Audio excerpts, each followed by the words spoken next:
Alright, let's talk about Puss in Boots: The Last Wish. DreamWorks seriously released two top-tier movies in 2022, and at the same time, the one that's a sequel to a spin-off is probably the better of the two, and is the best movie they've made since How to Train Your Dragon: The Hidden World. This movie is so good, like way more good than a Puss in Boots movie had any right to be.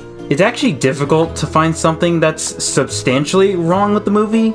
Like, everything you can think of that makes an amazing movie is there. The animation is gorgeous and colorful and full of life in every frame that makes it feel like you're watching moving paintings. Some of the shots were just so incredible that they couldn't be put into words how perfect they were.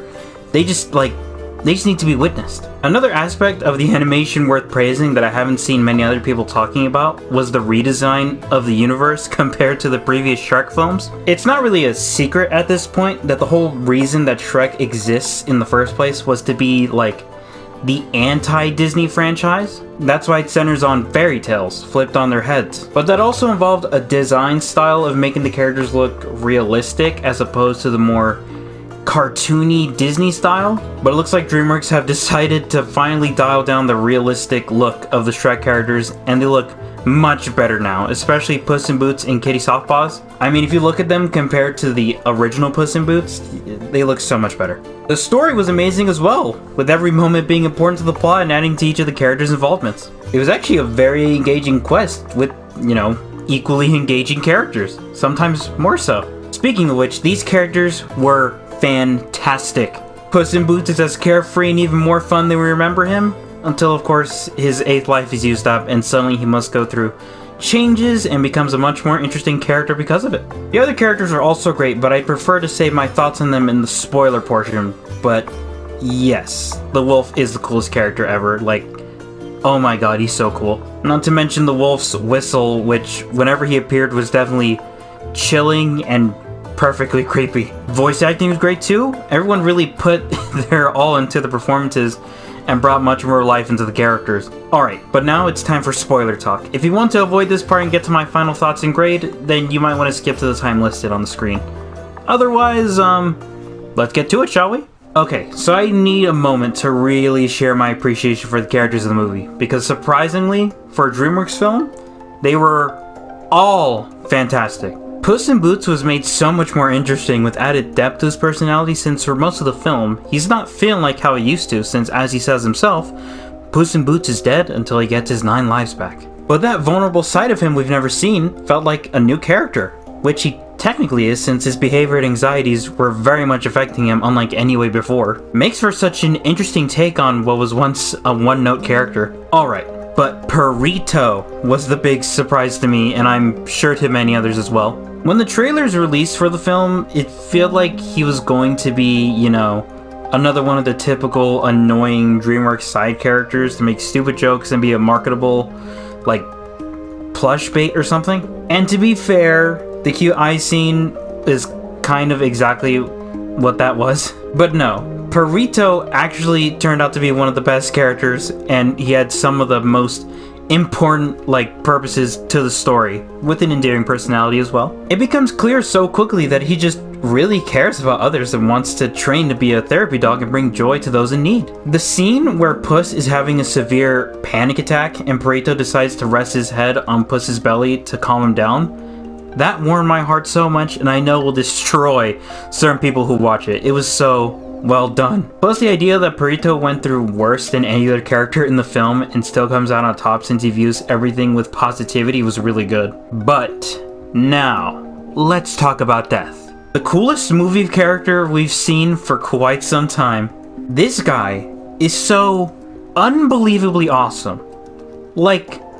So awesome. And the hints of him actually being death were so well done. And I don't mean it metaphorically or rhetorically or poetically or theoretically. He's death, straight up. Like when he first meets Puss and says, "Everyone thinks they'll be the one to defeat me, but no one's escaped me yet."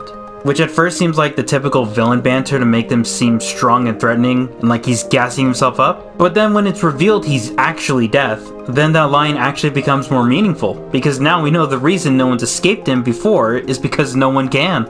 Which is also a part of the message of the film, which is just incredible. This movie's so good, man. And of course the fight scenes between Death and Puss were gorgeously animated. And the shot where we see the blood drip from Puss's forehead as his eyes are filled with fear, that shot went hard. Also gotta say, Death's whistle, whenever he appeared, was generally scary. Every single time. I think it sent chills through everyone's spines in the theater that I was in, because whenever we heard it, we all just became dead silent. Pun not intended. Death's motivations were also what solidified him as an amazing character. Because we find out that the reason Death wants to kill Puss in the first place is because he finds the idea of 9 lives ridiculous already. But the fact that Puss treated his first 8 like they were meaningless was not something that Death found acceptable. So he decided to take upon himself and take away Puss's last life, since he didn't seem to care about any of them in the first place, so why not do him a favor and end him already, you know? Something that quickly makes Puss realize his faults in lives. So yeah, Death was amazing. Then there's Goldilocks and the 3 Bears, who were also very enjoyable and had a great dynamic together. I love how they're a crime family that's so clever and fits the Shrek franchise so well. The whole running theme of them claiming things were too little, too much, or just right was a fun little quirk. I like that a lot. And I gotta give props to the moment where Goldilocks reveals what her wish will be, and while the bears are distraught at first, Mama, putting her adoptive daughter first, forces back her sadness and says that if the wish will make Goldie happy, then they'll get her the wish. It was a bittersweet moment that works so well because we get to see beforehand that the bears may be criminals, but they're also a family that care about each other. They're such great additions, even if they are complete redos of what we saw of the first 3 bears in the original Shrek. But you know what? Who cares? These ones are better. And we can't forget about the actual villain of the movie. The one, the only Big Jack Horner. This guy is so funny and ridiculous, and to have him be a completely evil character with no heart or good to speak of was a breath of fresh air when it comes to villains. Not every bad guy needs to have a tragic backstory or to be redeemable, because sometimes people are just evil. Straight up. Which definitely comes to the surprise of the ethical bug. The one who's like a parody of the talking cricket from Pinocchio. Because the bug really tries his best to get through to Jack and eventually realizes that it's all for nothing because, you know what?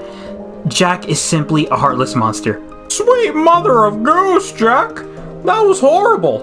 Your wish is horrible! You're horrible! I love the ethical bug. The two together get the most laughs throughout the film, and I gotta say, Big Jack Horner's bitterness towards being a nursery rhyme rather than a fairy tale creature was hilarious. I love that. And may I add, his flashback involving getting overshadowed by Pinocchio was so well timed, with the year of release being 2022, where for some reason everyone was making Pinocchio movies. I mean, like, that was just perfectly timed. The ethical bug trying his best to find the good in Jack, while at the same time Jack is burning down forest, killing down his own baker's dozen, and sacrificing his entire team to die off a cliff was the funniest thing. And seeing the bug finally accept, like, Jack is evil was just, it was peak. It was peak DreamWorks. The bug definitely earned his time to shine as the one who destroys the map and the last wish, as retribution towards Big Jack Horner's misdeeds. Consider this your retribution!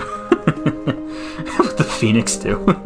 So overall, Puss in Boots: The Last Wish is amazing and one of DreamWorks' best films, likely not just in years, but ever. With fantastic characters, lovely music, gorgeous animation, and a well-told message, it's no surprise that the film earns itself an S ranking. Nobody expected it, but yes, the sequel to frickin' Puss in Boots, of all things, is a top-tier film. And you should go watch it now if you haven't. I'm pretty sure. Come on, go watch it, please. It deserves all the attention, please. Woo! I got really excited there. This movie was just so good, and I wanted to express how amazing it was. I needed to have all this energy. And you know what? Thank you all for watching. Hope you don't mind liking and subscribing if you enjoyed. And with all that being said, goodbye, everyone.